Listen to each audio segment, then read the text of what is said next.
We're talking about the upcoming runoff election, why turnout matters, and why Stephanie is supporting Vicki Goodwin for Lieutenant Governor. Stephanie, thank you so much for joining me. Thank you for having me. I'm excited to be here. On a Sunday. Thank you so much. We're here because we think it's so important to vote. It's a runoff. We're expecting low numbers, and especially on low number counts, every vote counts, is it not? It does, absolutely. We don't see the same engagement or participation as we do in the general or in the primary. So it's even less during these runoffs, but they truly matter because we want to send the best candidate to the general election in November. Okay, before we get into it, I like to play a little bit with my guests. Are you a Marvel fan? Marvel fan movies? I am not. I mean, I'm just pretending I'm just going along and, being my own superhero, but I am familiar with Marvel and, Okay, but no. Yeah. This was one of the questions. I was, it's Sunday and I'm trying to, the reason I asked you that is because I'm trying to see how can we engage the young voters, right? And as teachers, you and I, we're always looking for, what's out there. How do we relate to our students? I had from elementary to high school throughout my career. So I'm always looking for things that they like, The Lightning Thief, Harry Potter, books, movies. And so then my kids, my adult children, they make fun of me because they say, "Hi, Mom, you're always a teacher on teacher mode." I'm like, we can't turn it off. Yeah, no, we can't turn it off. My kids right now are into slime. So that's, something that when I look at engagement, that's maybe, okay. I mean, it's not going to be our 20-year-olds, but maybe they are into slime. Like, what kind of slime would I be? I'd be a sparkly slime. That is so cute. Well, this was a question that I was going to ask. Do you know Looks Maxine? Do you know what that is? It's trending. No. It's something in the Marvel universe. So I was going to ask, which Avenger would absolutely be posting a 47-step skincare routine at 2 a.m? I think that would be, I think Black Widow is a Marvel. Because I don't want to get like Marvel with like another series mixed up. So that's my problem. I think it would be Black Widow because, wanting to take care of the way her face is looking, want to be presentable, but also really important to take care of her skin. And I think that she would be very conscientious about that. Yeah. 1,000% more than I do. You do know more stuff. All right. But no, getting serious, I love it. I love Marvel movies. There was one, well, I'm not going to go into it, but there was a series, I think it was on Netflix, and it was a lady, and it started like from the 1950s, and then it went on, and she's a superhero. Does that ring a bell? I don't even know the name of it. Okay. No. All right. Yeah. Sorry, young people or Marvel fans. Sorry. But I enjoyed that. I enjoyed it. Okay. So shifting gears a bit. For people who may not be following the election closely right now, when exactly is the runoff election? So runoffs actually start tomorrow, Monday, May 18th, and it goes throughout the week. And then you have election day on May 26th. So you have all of early voting all next week. Polls are open from 7 to 7, and then you do have election day. But we don't want you to wait till election day. We want to make sure that voters are coming out tomorrow through Friday to beat the rush. And most of the times there are no lines. So get out there, make time, whether it's during your lunch, whether it's right after work, make a plan, tell somebody, and you know what? Take someone Grab someone. Yeah. Yeah. And for runoffs, it's only 1 week of early voting, correct? Correct. I missed another runoff. I can't remember when it was. I was expecting the 2 weeks. I said, hey, I'll go next time. I'll go next week. It was done. I'm like, I missed it. And so we're learning things all the time. Yeah. Okay. Write in your calendar, put in a reminder in your phone. We need to. Okay. So for people that did not vote in the primary, March primary, can they still vote? They still can. in Texas, you can still participate in the runoff election, even if you did not vote in the primary. However, Mhm. if you did vote in the primaries, you must consistently vote with that same party. So you can't vote in the primaries for, maybe you voted on the Republican ticket and then you want to vote in the runoffs for the Democratic. You can't do that. Not You still allowed. have to vote. It's not allowed. You still have to vote in that party that you previously voted in the primaries. So Okay. yes, but if you didn't vote in either one, you're more than welcome to vote in either one. Okay, okay. And see, again, that's what we're learning. People that, well, I didn't vote in the primaries, or can I vote? I voted Republican, but I like somebody in the Democrat. You can't cross. Can't cross. Can't Yeah. do that. Now, I mean, in the general, if that's something, you voted Republican and then you see that, throughout the next 6 months, you really have learned more about a Democratic candidate, yes, absolutely. Mhm. You can vote Democrat in the general. But for right now, if you voted in the primary Republican or you voted in the primary Democrat, you must stick to that party Yeah. in the And runoffs. poll workers won't give you another ballot, right? I mean, that's a safe, yeah. Yeah. Okay. What else was I going to say? So important to go vote. Let's see. There was something else I had in mind and I forgot. Maybe it'll come back to me. It'll come back to me. Sorry, sorry, sorry, sorry. It's a Sunday. It's a Sunday. Yeah, and yeah.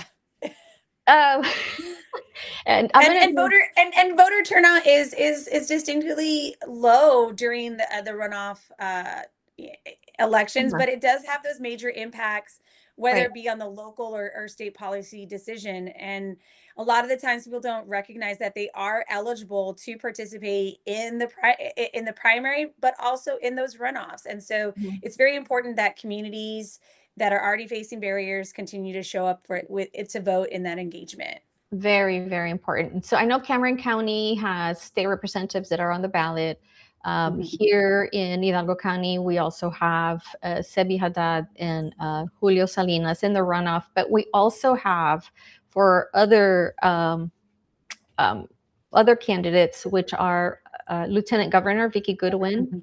and she's going to get Marcos Velez. And then we also have on the Democratic ticket somebody else, Jaworski for Attorney General, and the other gentleman, And Nathan Johnson. Nathan Yes. Johnson, in the runoff. Mhm.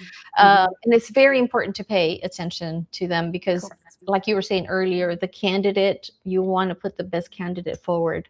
And so it makes a huge difference It who the does. candidate is. Okay, so did you work with Vicky Goodwin in the past? Tell me a little bit more about Texas Ledge, your work, your Oh, history, a little bit.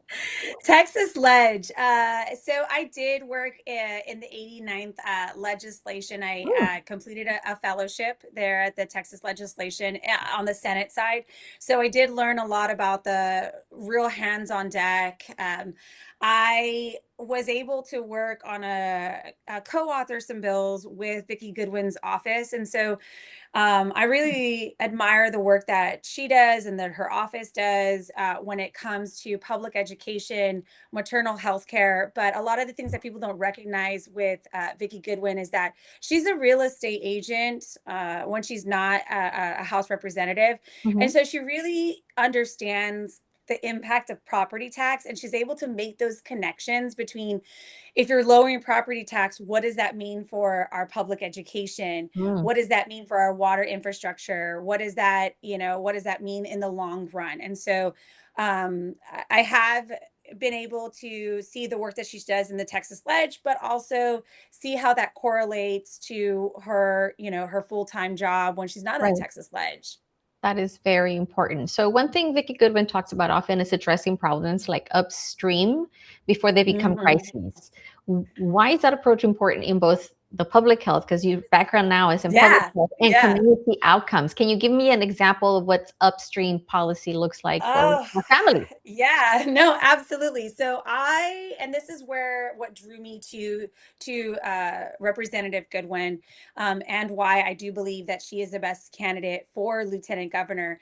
A lot of the times we don't have people that recognize what upstream factors are, and when we Mhm, take a look at upstream, is that we're looking at intersecting problems, and mhm, do they have the same source of problems, and how do we fix that with policy? And so, for example, when we talk about healthcare, all right. You cannot talk about fixing a healthcare system without taking a look at your education, your housing, or your economic stability. When a child is attending an underfunded school, they're not going to have access to health education, mental health support, nutritional meals, safe Mhm. environments that prevent those health challenges in the long Mhm. run. Mhm. When you think about families struggling with housing insecurity, they're more likely to face more stress, which is going to lead to chronic illness, and it's going to be a barrier for accessing healthcare. So it's not just one problem affecting it. You're taking a look at all the factors Mhm. further upstream that are relating to the healthcare challenges. So why are people experiencing that? Well, they don't have nutritious meals. When they don't Mhm. have nutritious meals, that increases our type 2 diabetes. Mhm. Especially here in the Rio Grande Valley, Especially here. we don't have enough endocrinologists. So people put off those appointments, and then they wait until it becomes a chronic disease and they end up Mhm. needing the healthcare in the emergency room. And so if Mhm. we want to fix our healthcare system, we have to focus on preventative care. In the schools, we need to work in preventative care on community involvement. Providing education on nutrition, accessible transportation, Mhm. increasing physical activity through sidewalks. These Right. are all these are all intersections of healthcare. People just don't recognize that all these additions equal healthcare. And That is so that's when we talk about upstream. wow. Thank you for that. You're an expert subject matter expert. Yeah, you're a subject matter When expert. I joke, we joke with my friend, I joke with my friends that, everything is a public health Yeah. problem, Yeah. and it always comes back to policy. And I always like to use the seatbelt, Mhm. Analogy. before the analogy. That was one of the first public health initiatives. It was causing too many accidents and too many deaths. So the prevalent and incident was high. So like, what do? Let's work with the car manufacturers. Hmm. Let's put in first. Do you remember the old school ones that were like, "Mm," the ones that Mm. like, No. no, in the Mm. cars when you close the door and like the seatbelt went up? No. No. Hmm. I don't know Yeah, so like why. it forced you, and now you have the dinging, that's Okay. going to force you. So when public health professionals worked with it, and so that's when we take a look at upstream. And I really do feel that when I've talked to Vicki Goodwin, or when I've read her past bills, or when I've looked at the work that she's done, not just at the Texas Ledge, but also in her community, she's Mhm. always taken a look at the data. What is the data saying, and Love how that. does this correlate to the policies, and what do we need to change? I love that, and I could tell, that she works that way. She seemed really solid on policy, and she'll cross the aisle, be partisan whenever it Yes. benefits everybody. She seemed like a no nonsense kind of person, in a representative, because she's Yes. serving and she has all that experience. So, and she has all these connections and networks. So I Mhm. thought she And was she's very and solid. she's always been one of the individuals that are consistently getting out there in the community, engaging, but also having discussions of what are some of the solutions that she feels would work, and getting responses from community members. And She's that's something that educating. yeah, she's always created videos, reels and stuff on her social media. Even before she was running for lieutenant governor, she was Hmm. advocating and keeping constituents in the know, and empowering them, because she Hmm. knows what barriers are out there for persons of colors, for Hmm. women, Hmm. marginalized community members. She's trying to give them the facts and Hmm. let them, urge them to take Hmm. action. Okay, two things. I remember what I was going to ask at the top.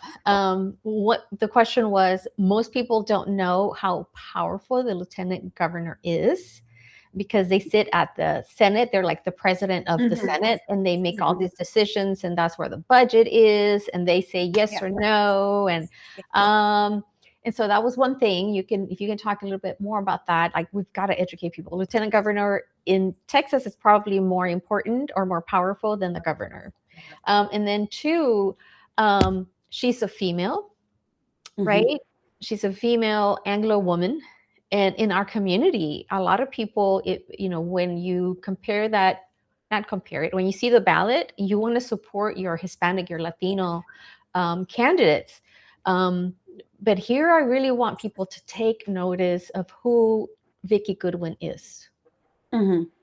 Yes, absolutely. And I think that this is it's a very sensitive question, because as someone being from the Rio Grande Valley and growing up here and understanding and being biracial, we want our communities to see themselves in their Mhm, leaders. mhm, Absolutely, 100%. mhm, But at the same time, we need leaders who are going to be opening doors. And the only way that you can do that is if you know what you're doing.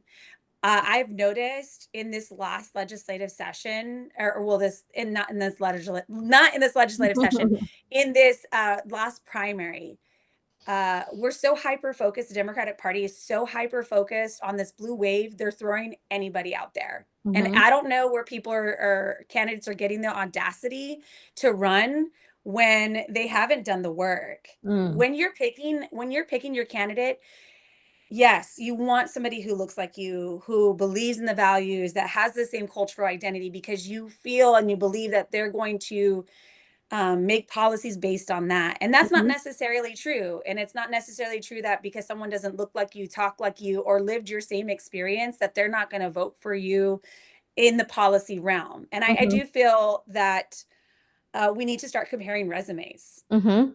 This is a Absolutely. job. This is a job, At the end of the to day, it's a job. Who's going to be best representing you and working for you and responding and being correct. accountable to you, not just be Hmm. placed in office and forget about their Absolutely. constituents? Absolutely. And the lieutenant governor position is such a powerful position. This is the person who is overseeing the legislative budget board, the LBB. This is a person who is setting calendars. This is a person who's setting people in charge of committees. Mhm. Uh, so Wow. they're not really making the decision, but they are steering the Mhm, decision. mhm, They're saying this is where we're going. We had Dan Patrick in the last session steer this cannabis policy war. right. And the governor was like, no, I'm not, and then vetoed it. And so now we're Mhm, we're facing that back again. But you can see how, if the lieutenant governor wanted to push an agenda, they were going to be the strongest component, because they're going to put something on the calendars. And they so set the tone. They set the tone. they set the tone. Mhm, And we need somebody that is not just going to set the tone for, like, this is what I want. They need to set the tone of, let's have discourse, and mhm, let's have a discussion of why this is best and beneficial for the mhm, state of Texas, but also whichever Senate district that the senators represent, mhm, and give their opinion. And I do feel like Vicki Goodwin, that's one thing that I really admire about her, is the bipartisanship that mhm, she has. mhm. She is a strong Democrat, but she's also open to, like, let's work together. Right. And we really need to start bringing Texas together, because we're Mhm. we're we're we're in pieces. And so when I take a People are look at suffering. that, At the end of the day, it's the people that are suffering. It's the yeah, marginalized communities, the la gente de la yes, colonia, los see, niños, the teachers, todos. Um, and it's not, it doesn't matter what color, what language you speak, or where mhm, you come from, your mhm. background. It doesn't matter. People are suffering because of Yeah, 30 years of the GOP, this Republican yeah. uh, policies. Setting the tone, steering the policies, absolutely. And so if we want to make an impactful change, we need somebody who has experience. We need somebody who knows the process, because there are Robert's rules of orders. Zach Freeney would always print out all these rules and give them to new senators, because it is overwhelming. It is a Mhm, lot when you are coming in with no law background, with mhm. no city council background, with Mhm. no legislative background. That matters. It really Absolutely. does. And so we need to take our candidates in any race that we're running, and let's take a look at their resumes. Right. What work have they done? How have they been engaged in the community? And Mhm. do they have solutions? Right. Because we can all state problems. Right. Right. that's not hard. That's not challenging. That's the Not at easiest all. thing. Yeah, complaining is the easiest thing to do. Give me Exactly. solutions. So what, and that's one thing that I also like about Vicky Goodwin is when you go to her webpage, she states the problem, you can click on it and she's going to tell you how she plans on fixing this problem. And a Mm, lot of our candidates are not doing that. They're stating problems that we already know. But what are mhm, you going to do to fix it? We have a lot of candidates going on maternal health care. Okay, well, how are we had Senate Bill 31 by Senator Hughes pass that really opens the door to better maternal health care mhm. for the doctors. For the Like doctors doctors. for the doctors can now make decisions and not be persecuted. So it's a small step. But based on that, how are you going to expand it? Because you can talk to somebody and be like, well, maternal health care has been fixed. Mm-mm. We Mm-mm. know we know it hasn't. We need to continue those steps Right, forward. And right. so we need legislators and a Mhm. lieutenant governor who are going to say,